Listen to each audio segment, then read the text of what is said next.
Kerusakan hardware udah biasa, tapi kalau kerusakan hardware yang berjamaah, ya udah biasa juga sih.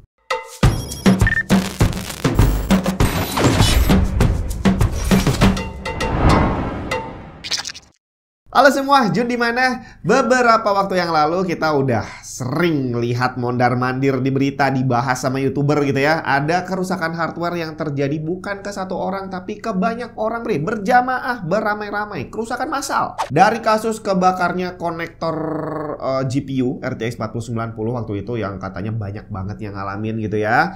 Terus ada lagi kasus kebakarnya CPU dan motherboard AMD.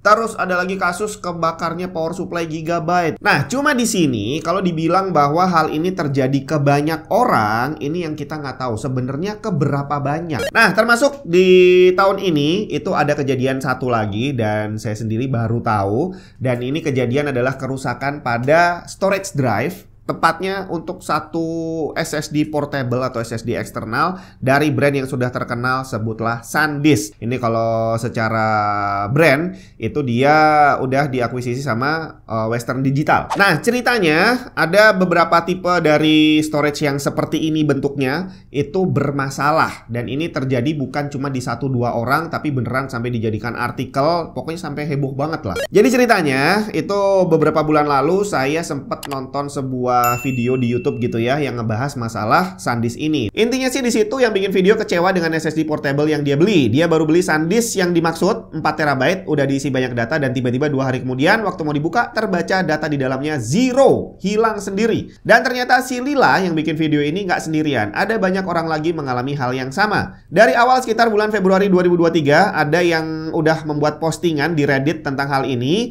Dan di bulan Mei hampir bersamaan dengan rilisnya video yang tadi itu ada yang mereply dan ternyata mengalami hal yang sama. Dan gak lama setelah itu mulai muncul banyak artikel membahas tentang ini di bulan Mei 2023. Dari Ars Technica, Tom's Hardware, sampai The Verge. Bahkan seorang pegawai Ars Technica sendiri cukup beruntung. Dia punya 2 SSD portable SanDisk 2 TB yang dua-duanya rusak. Western Digital sebagai parent company-nya SanDisk menjanjikan update firmware untuk produk yang bermasalah. Kalau dari The Verge, mereka cerita bahwa customer service SanDisk kesulitan untuk melayani klaim garansi karena versi 4 TB yang bermasalah sedang di-recall. Mereka yang mau RMA ditawari untuk ditukar dengan 2 unit SSD 2 TB yang sayangnya juga ikutan bermasalah. Dan ini adalah satu keribetannya tentang storage drive. Yang ada di dalam ini adalah data, dan buat banyak orang data yang disimpan di sini adalah data yang penting. Jadi kalau sampai rusak, walaupun kamu nanti akan dapat tuker unit baru, datanya nggak bisa dituker, bre. Dan ini yang akan bikin dilema. Karena kalau cuma sekedar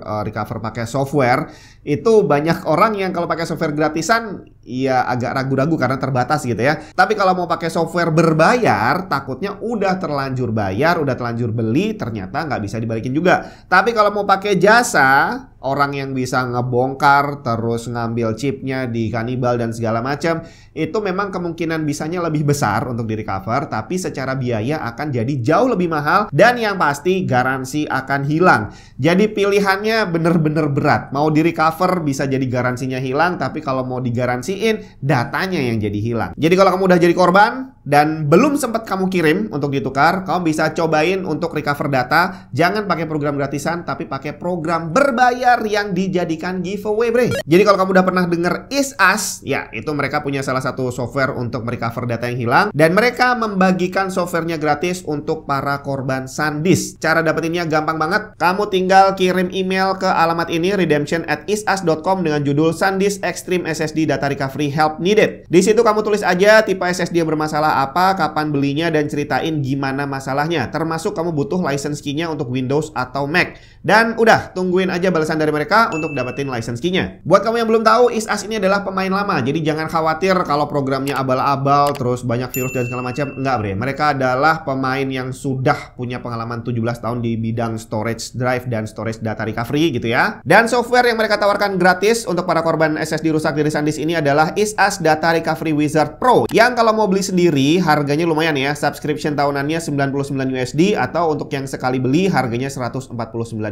Untuk software ISAS sendiri ada banyak. Saya sendiri juga rutin pakai ISAS Partition Master. Software ini sangat membantu untuk para teknisi komputer seperti saya. Jadi sebenarnya ini adalah software untuk memanage storage drive, di mana salah satunya adalah membuat clone. Tapi selain bikin clone, dia punya banyak fungsi lain yang sangat membantu, terutama kalau kamu adalah teknisi yang sering berkutat dengan troubleshoot PC dan juga laptop. Kita bisa mengatur partisi seperti resize, merge, terus convert MBR GPT atau sebaliknya tanpa menghilangkan data, convert basic to dynamic disk atau sebaliknya tanpa menghilangkan data, merecover partisi yang hilang, membuat bootable media, sampai toolkit lengkap untuk troubleshoot Windows. Bisa bikin USB drive untuk reset password Windows, boot repair kalau Windowsnya nggak mau booting, rebuild MBR, dan banyak lagi lainnya. Kita lihat nih, ini PC-nya lagi booting pakai USB media yang udah dibuat lewat ISAS Partition Master.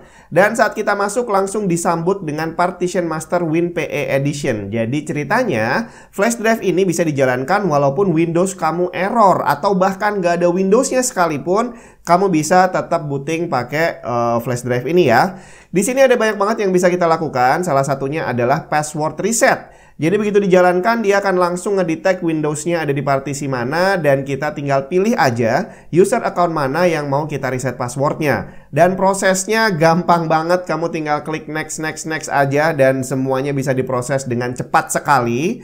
Termasuk kalau Windows kamu error, terus nggak mau booting, nggak mau masuk ke Windows gitu ya. Di sini kamu bisa pilih boot repair. Terus udah tinggal klik repair aja dan dia akan jalan otomatis benerin Windowsnya dan udah selesai. Dan ini sekali lagi, jadi walaupun PC kamu nggak bisa masuk ke Windows, error gitu ya, masuk ke BIOS terus, kamu tetap bisa masuk ke flash drive ini, USB media ini, kemudian jalanin boot repairnya. Dan kalau kamu pengen nyobain semua ini, kamu tinggal klik aja, linknya ada di deskripsi, dan semuanya gratis. Silahkan cobain dulu. Terus udah, kalau emang cocok baru silahkan langganan atau sekali beli, karena ini semua akan sangat membantu kamu, terutama untuk para teknisi yang berkutat dengan troubleshoot PC. Nah, sekarang kita kembali ke SSD yang bermasalah. Dari sejak awal tahun berarti ya, bulan Februari, berangsur-angsur bertambah banyak korbannya. Akhirnya di bulan Juni, WD merilis firmware baru untuk SSD yang bermasalah. Di sini ternyata yang masuk list bukan cuma SanDisk, tapi juga ada Western Digital My Passport 4 TB. Tapi walaupun sudah merilis firmware baru, ternyata di bulan Agustus masih ada kejadian lagi. Kali ini seorang kolega dari The Verge jadi korban untuk SanDisk Extreme 3 TB.